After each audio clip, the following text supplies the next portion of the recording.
హల్లెలూయా యేసు ప్రభున్ ఎల్లరు స్తుతించుడి వల్లభుని చర్యలను తిలకించి స్తుతించుడి. Praise the Lord. సామెతల గ్రంథము 11వ అధ్యాయము 13వ వచనాన్ని దైవ గ్రంథం బైబిల్ నుండి చదువుతున్నాం. కొండెగాడై తిరుగులాడువాడు పరుల గుట్టు బయట పెట్టును, నమ్మకమైన స్వభావం గలవాడు సంగతి దాచును. ప్రైజ్ లార్డ్ అండి. చేరువచ్చిన ప్రియులందరికీ ప్రభు అయిన యేసుక్రీస్తు వారి ప్రశస్తమైన నామములో వందనాలు, శుభములు తెలియచేస్తూ ఉన్నాను. దైవ గ్రంథం బైబిల్లో మనము చూస్తున్న సత్యం ఏంటంటే, కొండెగాడై తిరుగులాడువాడు పరుల గుట్టు బయట పెట్టును. కొండెగాడు అంటే ప్రియులారా, వాడు ఇంటింటికి తిరిగి వారి సంగతులు వీరి దగ్గర, వీరి సంగతులు వారి దగ్గర పలికేటువంటి వాడు. అలాగే ఇటీవల కాలంలో సెల్ ఫోన్స్ వచ్చాయి. ఈ కొండెగాళ్ళు, కొండెగత్తెలైన స్త్రీలు, కొండెగత్తెలైన పురుషులు చేసే పని ఏంటంటే, ఎక్కడి విషయాలు అక్కడుండే ఆమెకు తెలియజేయటం, అక్కడి విషయాలు ఇక్కడ ఉండే వ్యక్తికి తెలియజేయటం. ఇలాగున ఈ సెల్ ఫోన్ ద్వారా అనేకమైనటువంటి పాపాలు జరుగుతున్నాయి. 13వ వచనం మనం చదువుతుంటే, సామెతల గ్రంథం 11వ అధ్యాయం 13వ వచనంలో, కొండెగాడై తిరుగులాడువాడు పరుల గుట్టు బయట పెట్టును.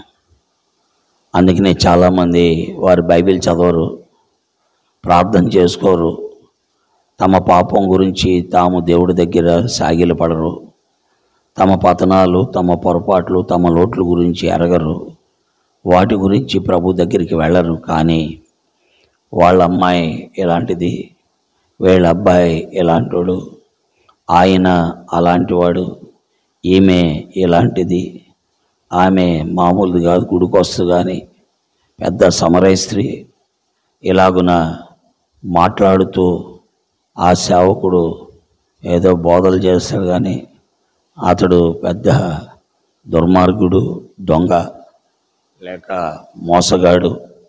ఇలాగున ఇతరుల సంగతులు పరుల గుట్టు బయట పెడతారు. లేకపోతే ఆ సేవకుడు డబ్బు అంతా తినేస్తాడు, అసలు ఎంత డబ్బు వస్తుందో కూడా ఎవరికి చెప్పడు. ఇలాంటి పరిస్థితిని కలిగి ఉంటారు. దేవుని వాక్యం వింటున్న ప్రియ సహోదరి, సహోదరుడా, యవనస్తుడా, యవనస్తురాలా, పెద్దలారా, ఇలాంటి స్వభావం నీవు కలిగి ఉన్నట్లయితే నిన్ను దైవ గ్రంథం బైబిల్ ఏమని పిలుస్తుందంటే, కొండెగాడు అని పిలుస్తుంది. నువ్వు కొండెగాడు అవ్వాలంటే ఇలాంటి స్వభావాన్ని కలిగి ఉండాలి. కొండెగాడై తిరుగులాడు వాడు పరుల గుట్టు బయట పెడతాడు. దేవుని వాక్యములో రెండో వ్యక్తిని మనం చూస్తున్నాం. నువ్వు కొండెగాడుగా ఉండకుండా నమ్మకమైన స్వభావము గలవాడిగా ఉండాలి. అట్లాంటి వాడు ఏం చేస్తా అంటే సంగతిని దాచును. అందుకే ఈ నమ్మకమైన స్వభావము గలవాడుకున్న లక్షణం ఏంటంటే ప్రేమ గలవాడు. ప్రేమ దోషములను కప్పును. అంతేగాని ఇంటింటికి తిరిగి విషయాలు చెప్పడు, లేక సెల్ ఫోన్ తీసుకొని దినమంతా వ్యర్థమైన మాటలు మాట్లాడడం. కాబట్టి దేవుని వాక్యం వింటున్న ప్రియ సహోదరి, సహోదరుడా, యవనస్తుడా, యవనస్తురాలా, దైవ గ్రంథము కలిగి ఉన్న మనము, క్రీస్తును దేవుడిగా ఎరిగిన మనము, దేవుని మందిరాలకు వెళుతున్న మనము, ఎన్నో రకాలైన సంగతులు ప్రారంభము నుండి వింటున్న మనము, ఈ రోజున మన జీవితాల్లో మనము ఎరగవలసిన సత్యం ఏంటంటే, దేవుని కొరకు నమ్మకముగా ఉండాలి.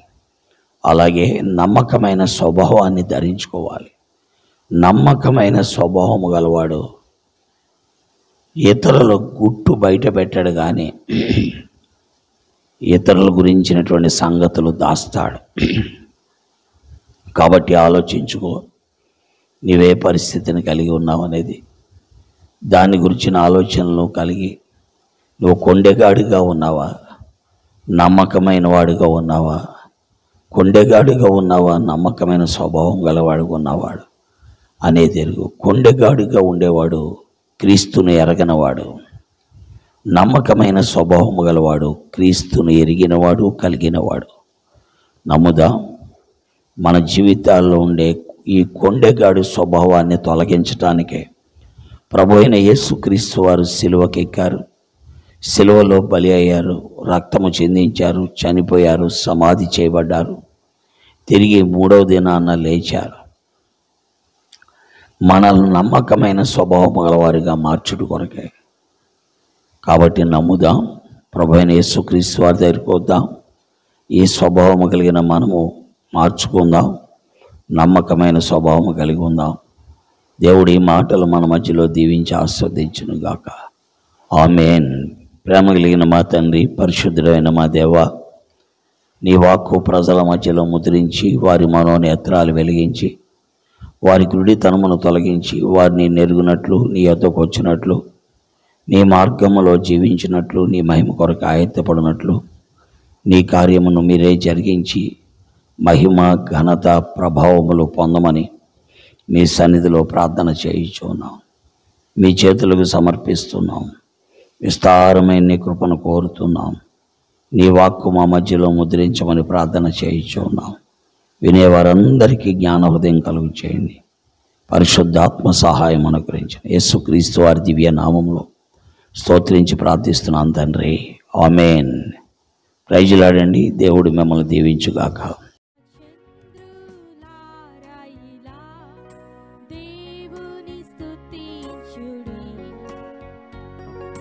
హృదయమును వెలిగించిన యేసుని స్తుతించుడి.